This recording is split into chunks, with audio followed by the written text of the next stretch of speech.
Tokolasy tokovavy mananatra trano ny fiarabanantsika manaraka ty fandarina zany malaza ity. Teny amin'ny antenimieram-pirenena no mason'ny mpanara-baovao tamin'ity herinandro ity.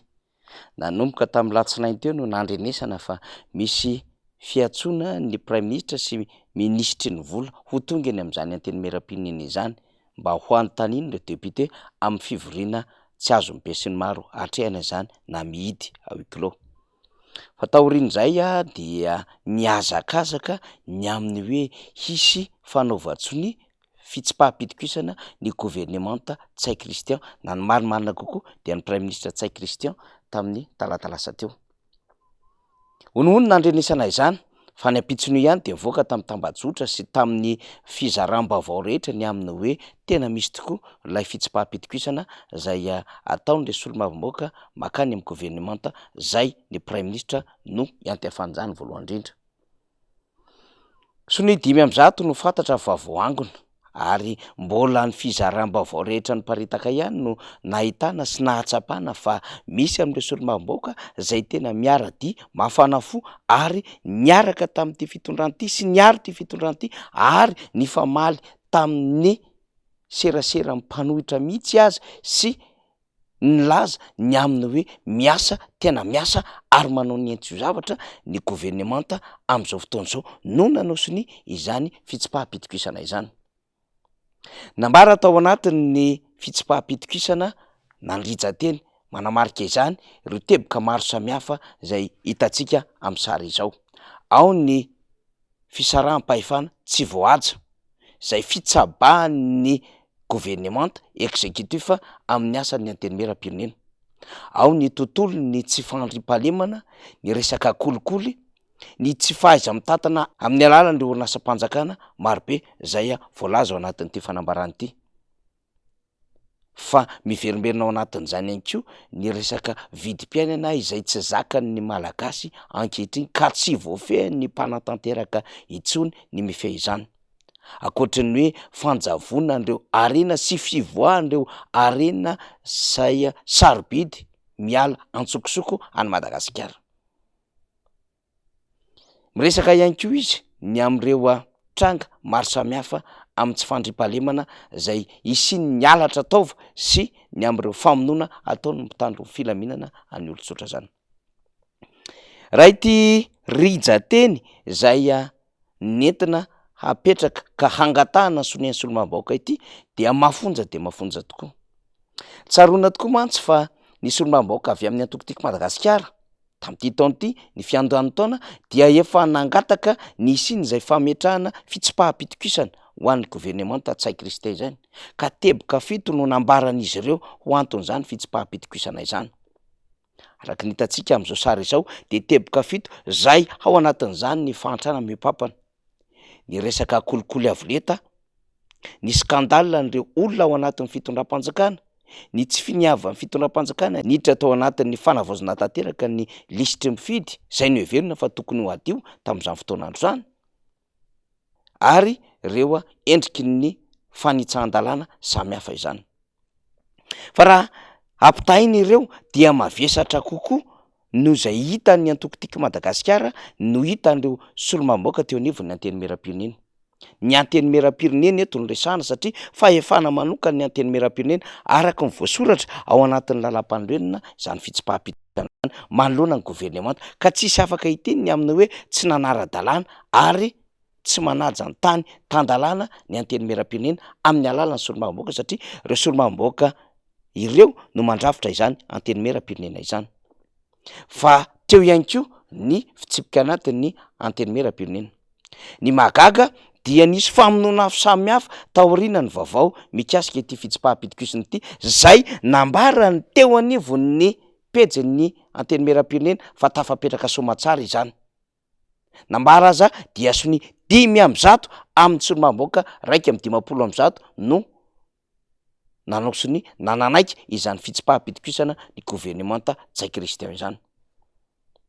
Kanefa nisy ny famonoana hafa omaly alina ihany no nitrangana izany rehetrarehetra izany. Ny solombavambaoaka izay nanosony ary mivandravandra tsy niafina avy any amin'ny faritra Atsimonosy marobe no namono afo indray milaza fa tsy hiditra ao anatin'izany fitsipaham-pitokisana izany. mbola mahatoky ny filoham-pirenena kanefa raha oharina zava-misy any Atsimonosy dia mahagaga sy mahatalanina sy mahavariana, mampametra-panontaniana, mahasako-diavatra, mbola ilazana fa afa-po amin'ny asa mipanatanteraka ireto solomamoaka any Atsimonosy reto. Aton-javatra inona nahatonga azy ireo niditra tampoka na nitsipaka ny sonia zay nataony tao anatin'ny fitsim-pahapitokisany. Fa misy ihany koa apahany amin'ireo biraomaritra anivon'ny antenimieram-pirenena no nilaza indray fa tsy ara-dalàna ary raisina ho tonony tsy misy nul et non avenu izany fametrahana fitsim-pahapitokisana zany, dia nambaran'izy ireo fa tsy nanara-dalàna. Kanefa raha ny fanazavaran-kevitra neto ny solomamoaka Mamo Rabenindrina tao anatin'ny fandarina miara-manonja dia mazava tsara izy izay mpikambana ao anatin'ny biraomaritra ny filazany amin'ny hoe nanara-dalàna tsara izany fametrahana fitsim-pahapitokisana zany. Ireto solomamoaka mpikambana ao anatin'ny biraomaritra reto aloha dia azo antoka sy azo inona fa taorianan'ireny fisavoritahana samihafa reto zay hita amin'ny sary fa saika mpikambana nasionaly ao anatin'ny biraon'ny TGV avokoa izy rehetra ireto, dia lasa ny forme bloky ao anivon'izany biraomaritra izany, zay misy ampahany maromaro amin'ny biraomaritra ihany koa no tsy hita nanao sonia ary tsy voantsy tamin'ity fivorian'ny biraomaritra zay nilaza fa tsy ara-dalàna ary ho tonony tsy misy izany fitsim-pahapitokisana zany.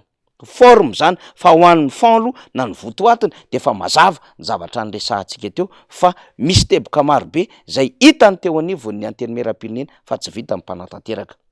Tsy mifakaiza amin'ny zavatra ambara mpanohitra isan'andro zany ary resahan'ny fandarana zany malaza ampahafantariny isan'andro izany zavatra resahan'ny antenimieram-pirenena izany.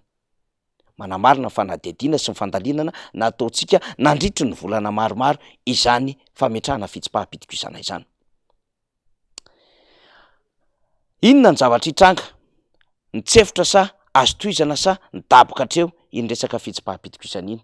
Na de niteny aza ireo mpikambana amin'ny biraomaritra fa ho tony tsy misy izany ary tsy azo atao no mivorivory na mitondra ardhevitra mikasika an'io raharaha io eo anivon'ny antenimieram-pirenena dia tsy mahasakana sy tsy mahafoana ity ambaran'ny andininy fa 570 ao anatin'ny fitsipika anatin'ny fean'ny antenimieram-pirenena ity zany. Zao manko ny ambaran'izany eo amin'ny sokajy faharoa zay miresaka indrindra ny amin'ny fitsim-pahapitokisana sy ny fangataha-pitokisana,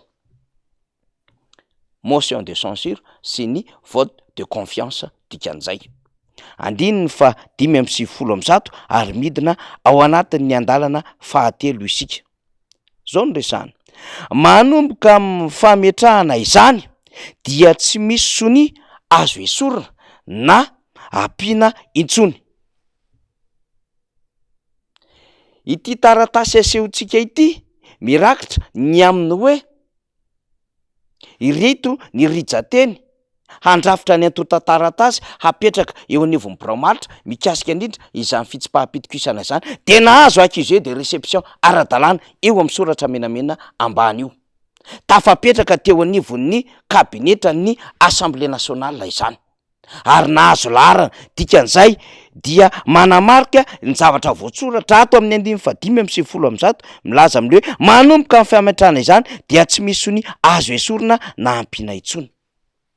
De tohizany ao amin'ny andalana fahaefatra zany, mampahafantatra ny gouvernemanta ny fitsim-pahapitokisana ny filohan'ny antenimieram-pirenena zany, mampahalala izany ny antenimieram-pirenena ka manao peta-drindrina izany ary mampahafantatra izany ny antenimiera mandritry ny fivoriana akaiky indrindra ataony. Avoaka amin'ny tatitry ny fivoriana ny lisitra tsy azo ovana intsony mirakitra sonia. Dikan'izany rehefa engagé ny procédure, rehefa déposé ilay motion de censure teo anivon'ny kabinetra ny Assemblée nationale de tokony ho tohizana izany fa tsy afaka memitra ary tsy azo esorina ny sonia na ampiana intsony araka ny voalaza an'ity fitsipika amin'ny fe ny antenimieram-pirenena ity. Raha ny tokony ho izy zany de tokony handeha ny motion de censure. Tsy marina le filazana fa tsy nanara-dalàna. Ary etona no ilazana ny amin'ny hoe dia tahaka ny ramatoa Kristina Razanamahasoa izay mpahay lalàna mpitsara ambony be ve no anaonao foana amina procédure tahaka izao amin'ny fanatanterahana izany motion de censure zany. Angamba tsy novalina, tsy azo enona ary tsy azo eritreretana zany. fa matoa mitrango zao rehetrarehetra zao de misy tery tany ambadika tany ary fantatra amin'ny fisian'ny fivoriana taoriana newa fanaovatsony ary nangatahana namafana na ny asorana atao anatin'ny pejy ny anteny meram-pirenena ity ady hevitra momba ny fitsipaham-pitokisana ty de nisy fivoriana tany amin'ny arena Ivandry nametrapetrahana paikadin'ireo député tsy hiditra anatin'izany ady hevitra ny fitsipaham-pitokisana izany. Zavatoza eo anatrehan'ny fampiaran-dalàna izany satria fahefan'ny anteny meram-pirenena no atao zinona eo anatrehan'ny mpanatanteraka ka lasa tsisy asina manoloana ny mpanatanteraka ny anteny meram-pirenena raha toa ka miemotra ao anatin'izao raha efa ny fanekeny ary efa nitondrana fampitambavao izany ary nisy ny SMS naparitaka tamin'ny solombavambaoaka fa efa tafapetraka izany motion de censure izany. Ny lalàna ny nampiarina fahatsapana ny andraikitry ny solombavambaoaka ny onentina teo anatrehan'ireo solombavambaoaka ary andrim-panjakana roa no miresaka de anteny meram-pirenena sy ny gouvernemanta zay tarihan'ny prime ministre Tsay Christian. Raha mijery am'izao sary zao ka manosika ny amin'ny faniratsirana fanenjehana ary filazana Andriamatoa Kristina ho mpamadika dia tsy ady hevitra mitombony zany eo amin'reto mpanohana mpitondra fanjakana ireto satria tsy fantatr'izy ireo kay ny lalàna sy ny asan'izany solombavambaoaka izany. De miverina ny sema tamin'ny Risara Randriamandrato ministra ny raharaham-bahiny tsy ho nanao an'iny fanapahan-kevitra teo anivon'ny firenena mikambany mihitsy ny ministra ny raharaham-bahiny raha tsy nahazo consigne tamin'ny lehibe mpanatanteraka saingy rehefa nisy ny fimenomenonana avy any amin'ny Rosianina angambany azo tsika heverina amin'izany de voatery naka fanapahan-kevitra nanaisitra ny ministra ny raharaham-bahiny fitondram-panjakana. Ity tranga miseho teo anivon'ny anteny meram-pirenena ity dia azo inona velively fa tsy ho Ramatoa Kristina Razana Mahasoa mihitsy no nanaonao foana. Matoa niditra tao anatin'izany fitsipaham-pitokisana izany ary niasa amin'izany ny kabinetra ny tao ho an'ny fampiatranona ireo solombavambaoaka sy ny fiantsoana ireo solombavambaoaka ary ny mpiasa teo anivon'ny anteny meram-pirenena nanao ny serasera na ny communication dia midika izany fa matoa izy nandray an'izay fanapahan-kevitra izany dia tsy maintsy misy consigne avo leta izany na ahafahana nanao izany. Nisy anton-javatra tany ambadika tany nahatonga an'le fihemorona tsy avany Andriamatoa Kristina Razana Mahasoa velively nefa de mbola manaraka tsika fa tsy vita hatreo ny raharaha ary na de voafafa teo anivon'ny pejy ny anteny meram-pirenena azy iny na dia tsy raikitra aza za motion de censure zany zay mbola ampiarahantsika ao anatin'ny fametraha-panontaniana ao anatin'ny farangososina de hoy isika hoe tsy mahafoana ny ady hevitra zany fa tokony ho itohizana hatrany fa efa tsy tafavoaka ary tsy izy tsony zao fanjakana izao. Manomboka am'seo io ary mandray ny andraikiny ireo député zay pomba ny fitondrana miforona ny maro anisa vaovao 500 eo anivon'izany anteny meram-pirenena zany mahita an'izay tsy fahombiazany fitondram-panjakana izay amin'ny alalan'ny gouvernemanta. Fa hatreo zany aloha ny zava-misy zany malaza makasitraka tompoko lahy makatelona tompoko vavy.